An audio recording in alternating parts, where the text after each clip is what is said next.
फिर से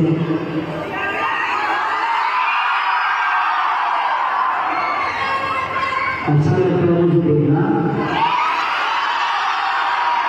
तो देखो, आप लोग मुझे स्कूल आपके माँ बाप ने दिया, पर मुझे स्कूल कभी नहीं दिया। तो मुझे अपना भविष्य आज तक के अंदर देखने को मिलता है।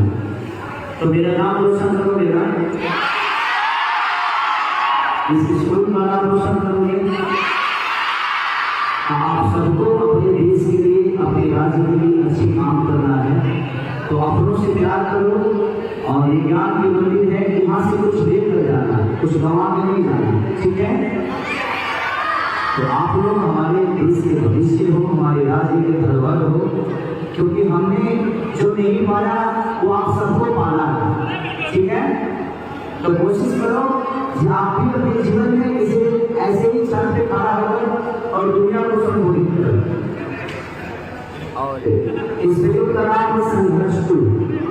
मैं आप सबके भविष्य के लिए सिनेमा बना रहा हूँ, जो कि आधे से ज्यादा बच्चे अपने आपको मोबाइल की तरफ डाइवर्ट कर चुके हैं।